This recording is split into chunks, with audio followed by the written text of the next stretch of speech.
This is The Poet and the Poem from the Library of Congress. I'm Grace Cavalieri, and we're on remote with J.P. Dancing Bear. He's from the Northwest. We're from the East, but we got together to hear him, and we'd love to have an opening poem, Bear. Okay. This poem is called Making Fire. It's from a chapbook called What Language? Even after this much evolution, the furnace dies and she is cold again. So I go out to the back of the house with its spiders and mosquitoes, where the rusty gas pipes wait. I've tightened, lit, relit, banged and kicked. No rock, no bone in my toolkit works. I snort and swear at the metal box, then look down at the pilot and see the stress crack. Now I know what to do, but I can't remove the rusted plate that keeps me from the pilot. I go down to the hardware store where other men with wide hands pick and prod amongst the pipes and boards, grunt and point their calluses at dream tools they can't justify the cash.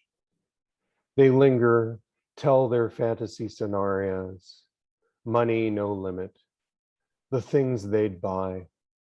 I don't belong there. I buy what I came for and go home. In fading light, I fill the crack with the metal repair goo. It's not pretty, and another guy would scoff. But I can smell cooking inside, and I know she appreciates my fire. The voice of J.P. Dancing Bear. I could listen to him forever, really. Why did you like that poem? Well, it's based on reality. I lived at one point in a little not a motorhome, but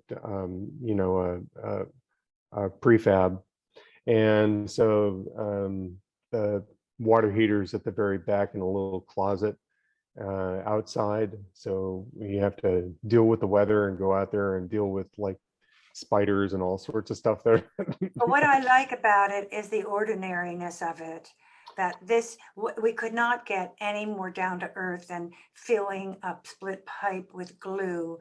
And it's the way you honor the everyday things and the domesticity and saying, this is as important as anything else. And that's what I find throughout your work. I think I'm on target there, that you find the dailiness of life as miraculous as the Northern Lights. So we're with J.P. Dancing Bear. Tell us about the lineage of your name and your commitment to that name. My grandmother was Ojibwe and lived on the reservation in Michigan, and then at one point decided to just get out of there. It wasn't the life she was happy with any longer. But this was back in the 60s, 50s. So, things were quite different. Not that they're that much better now, but they were quite different then. And basically she got a job in one of the mink ranches and put two kids through, they both went into the military, but that's in a nutshell where I come from, what my people are. And then my dad married my mom, who is the other half of America, basically, which has been here since the Mayflower. But what you were inherited was the gift of song, for sure. Yeah. And that is in your veins, whether it came, I don't know where that came from, but it is predominant. So let's hear another poem. Bear, this is The Poet and the Poem. I will read another early poem called Caliban. And this one has had sort of a life of its own. It gets taught in a bunch of different workbooks and stuff. I have to keep signing waivers for it to be there. Before hatred ate my heart, there was music, my mother's willow music, her dark willow music of wind and wave. There was water singing over the roots of ash, over stones.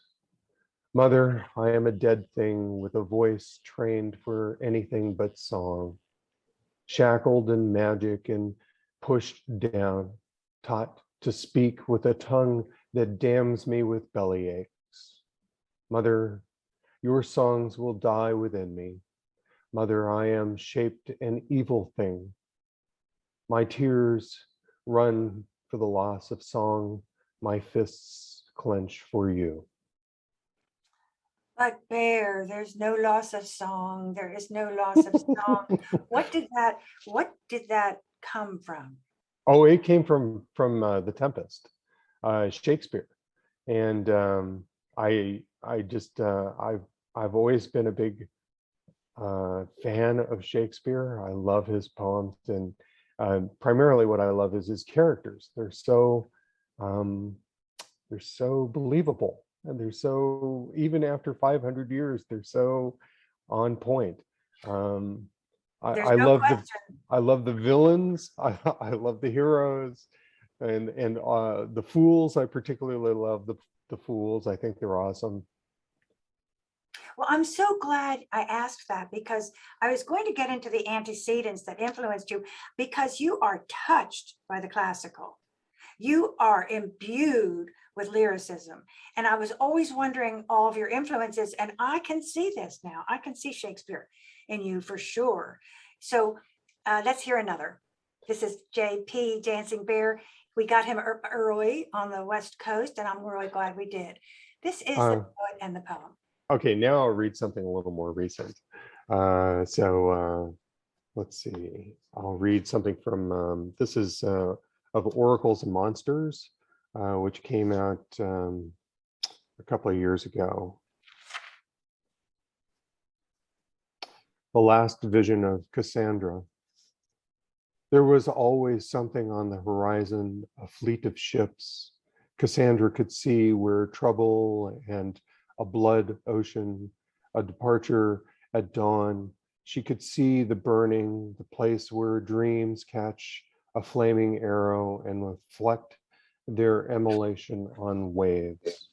And when the boiler explodes, a wall in her cell collapses like genuflecting believers. And she knows this is not escape, just fresh air gushing ahead of her own death. You know, I don't know that book. Now, you are the author of 5 or 6 books. And 16? here, this is why you should not go to the internet for information. But I can say some of them. I can talk about the winner of the Slipstream Prize. That was What Language? That was a chapbook. You have Billy Last Crow. You have Conflicted Light. You have Inner Cities of Goals. Family of Marsupial Centaurs. That was a Josephine Miles Literary Award winner. And you've had The Abandoned Eye, Love is a Burning Building. And we know that you have been the foremost citizen in the Republic of Poetry there could be. You founded the American Poetry Journal, the DMQ Review. You own Dream Horse Press. We'll get to Verse Daily, which is an American icon after a while. And you were on the radio for 15 years. So I have about 6 books, and there have been 10 more. 10 more. Why don't you get writer's block? What is the matter with you? Oh, well, I'll tell you a little thing about writer's block, because I never actually really believed in it. And I totally disproved it at one point, because 3 of those books were part of a series that I wrote in 2009, which was called the birthday poems, is what everybody referred to them as. And back then I was on Facebook. And what I would do is everybody's birthday that day, I would write them a poem. And sometimes that was 5 poems, and other times it was 15. And at the end of a year, it turned, and naively, I did not keep count until the end of the year. And when I did do a count, and then it was like 1,500 poems. You know what I like? That was about the reason you could keep going is because it was about other people. And that is your source of energy. You are a current, and you'll never have writer's block, because that's writer's block is actually lack of ego energy. And when people look back at you and reflect what you've done for them, you'll never be without energy. I mean, look what you did, 1,500 poems about other people. In 1 year, yes, I know. In just 1 year, in just 1 year. What do you eat for breakfast? I mean, we want it. Well, I'm so happy to feature your poetry, because you have done so much for so many. And when did you know that you were born to communicate? But as a little 5-year-old, can you look back and say, I see that in myself then? Oh, I was writing poems at 5. Hmm. I actually, I had written a couple of poems. I remember I was traveling with my grandmother from San Francisco to Los Angeles, and we stopped at the beach. And I remember writing a poem about that, about finding sand dollars on the shore. Was she wonderfully influencing, encouraging, supporting, or did you just go rogue? Uh, no, supportive, but I wouldn't. I never felt like I was pushed into anything. But did she I was know? a kid who just spent a lot of time in the library and just would pull books off the shelf and just discover stuff. I mean, just This is my randomly. theory. This is my theory that writers are born. I swear they come out a certain way, and they're going to go through the world looking for a way to decode language. I I honestly think discovered so. Edgar Allan Poe when I was in 2nd grade, 3rd grade, something like that. And I just, love that. I loved him. I love you were born to be literary. And so be literary again and give us a poem. JP Dancing Bear, Awake and Alive from Oregon. Okay, so this book also came out about a year before Oracles and Monsters, which is this is actually 2 books. It's by or came out from Salmon Press. It's Fish Singing Foxes, and I will read. Actually, I guess I'll read Gisela Fish Singing Foxes, which is the title. And the Gisela poems, I should point out, are they're. I spent a lot of time with Lorca's Tamarit poems, and then I went back and kind of went to his influences and back into what ghazals were, which is what a ghazala is. It's just a ghazal, but it was his take on what ghazals were, and then I went forward and paid attention to the current modern ghazal writers, including Bly, who again had a completely different take on the way ghazals were formed. We have to stop and tell everyone that is a Persian form, and you are elevating it through the centuries. So just say a word about, we call it the ghazal, but I'm from the East Coast. Oh, yeah. So in traditional ghazal, it's or ghazal, it's the last. It's done in couplets, and then the last of the last phrase of the couplet is supposed to be repeated, and then at the end you're supposed to include your name somewhere in that final couplet. Harder for some people than others. Indeed. Let's see what you did with it. Okay, but this is not traditional.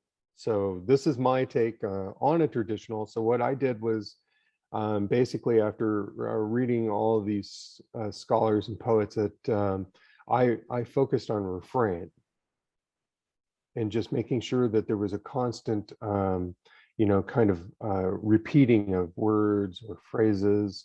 And actually, throughout this entire book, you'll see the same thing. There are words, phrases, and images that are repeated. Oh. So this Gisela Fish Singing Foxes, and I wrote this for my publisher, Jesse Lindani.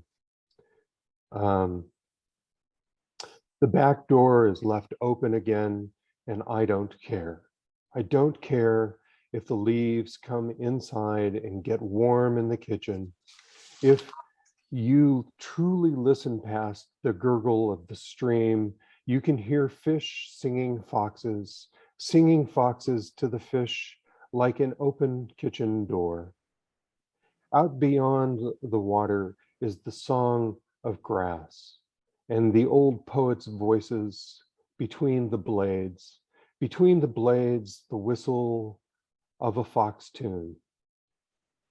I know the door is open for the missing, but look at the congregation of leaves, singing the old fish songs. Just listen to what comes filling the void. Oh, I could rest within that poem.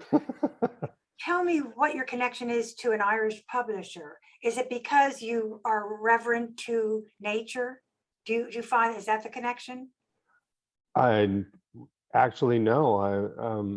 I happened to meet her in an online group about 20 years ago, and we just kind of started talking. And I'll tell you something. I was a fan of this publisher for years. Somebody gave me a book of Ray Bradbury's poems,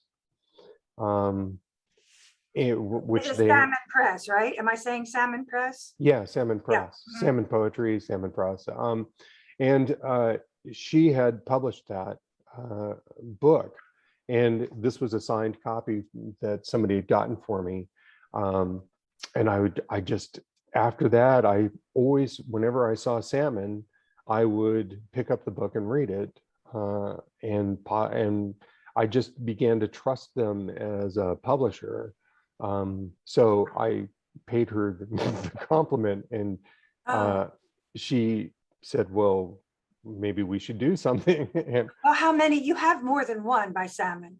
yes, 3. Yes, So but I do believe it's appropriate because there is a tone with that press. I mean, all of her stuff is not eclectic. There is definitely a Salmon Press imprimatur. When you read the work, you know what she values. yeah, Um, that's you the see, way I used to feel. Like Copper Canyon used to have that when Sam was still running it, hmm, and I trusted him as an editor. oh, So did you know him? yeah, I got to know him a little bit towards the end, What a and guy. I'd Hmm. met him about, I guess, I'm going to say it was mid to late 2000s. He came and read in Santa Cruz, and then we just sort of kind of kept in touch, and then also in Facebook. I think he was out of Copper Canyon by that time, but Oh yeah, I interviewed him in the 80s or 70s or something, but was a force. He was a force. Let's talk to another force, JP Dancing Bear. And here we want to hear you. We want to Mm, hear you. okay. So I have, like I said, this book is actually 2 books. So I had 2 books that had won a bunch of awards, but never, I mean, not won a bunch of awards, but were finalists for a bunch of awards. And so they just kept kicking around for like 15 years. And finally I just put them together, and Jesse said, yeah, let's do this. So the first half of it is a series of poems that take not the first or the last, but any middle lines from poems by my contemporaries. And I use that as a first line and then build a poem from there. So kind of what it shows is that a line doesn't have to be marred in a particular whatever. It's free to be whatever it wants to be. So you could take a single line and build an entirely new poem from it. It's like a cento almost. A cento is where we take a line from this poet and then a line from that poet and a line from that poet and stack them up and get a new poem. Do you use that line like as an epigraph or by itself first? I Or use it as the very first line in the poem. Sometimes as the title, but then that is when the title is actually the first that's line. a cool exercise. I'm going to do that for my workshop. Okay, go with it. All right, this one is titled I Was, and it's a poem starting with a line from Megan O'Rourke. I was the snow that fell too soon, the wedding streamers in an empty room, the anagrammed heart spelling out one guilt, then pumping out doom. I was the sweet tooth, tooth's halo, the top memory of the weirdest worm in the killing jar.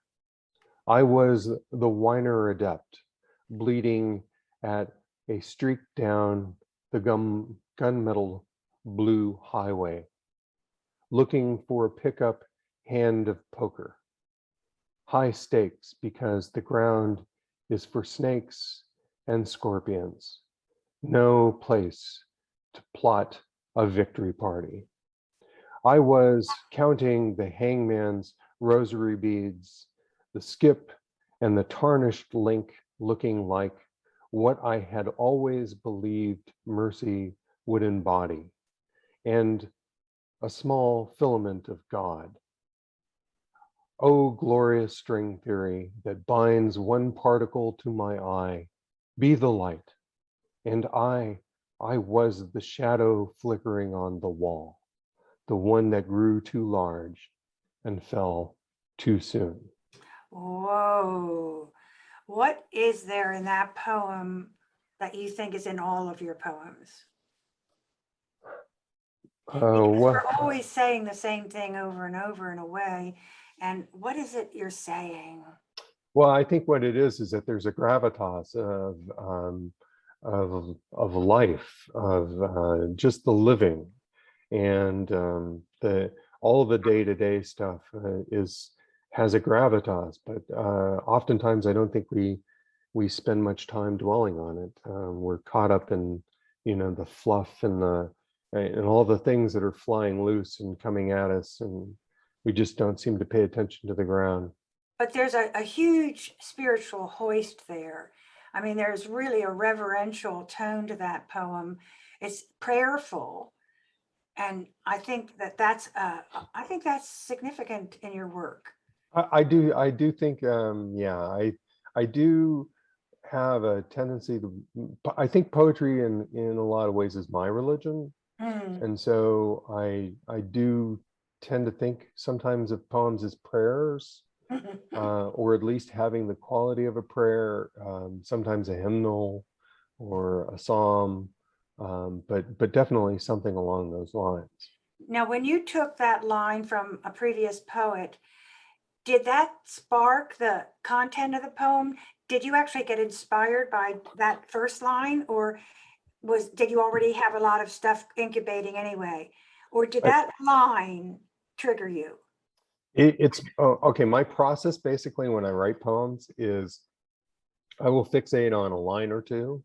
They will come into my head, and then I will rattle them around for days, kind of ruminating. Maybe this is where the spiritual, the prayer part of it comes in. Is I will ruminate on those lines, and let them start to build and fill out. Mm. And in this case, all I was doing was I was kind of using a starter pack, so to speak, by taking somebody else's line and then doing the same process, which is just to kind of ruminate it, just to let it bounce off of the inner wall of my head and Mm. echo and come back and do the phone game or whatever else needs to happen to make it. Well, that's a good way to describe it. You should write a few essays. Have you written essays? I actually did write, there is an essay at the beginning of this book, which talks about the line is basically an on-ramp to the highway, so that, you start off kind of slow and you pick yourself up and you keep going. And then I think, if I'm not mistaken, I did write one for the Gacelas as well. Yeah, I did. Valuable, very valuable stuff to pass on. But isn't obsession, we're the only people in the world that use it well, because obsession could drive you crazy, but isn't it so necessary? for us, that tool in the toolbox of going over and over a thought and cooking it. Would you want to be free of that ever? No, because it's so a part of the way I think I just think about things in general. I apply it here as well in poetry. So if I get an idea, I tend to want to do the same thing, just kind of keep working at it and kind of forming it and kneading it until it starts to take a shape. Well, let's see a product of this process, which would be a JP Dancing Bear poem. Okay, I'm going to go back to an earlier poem. I believe this is in Conflicted Light. In fact, I know it is because the title is from this poem.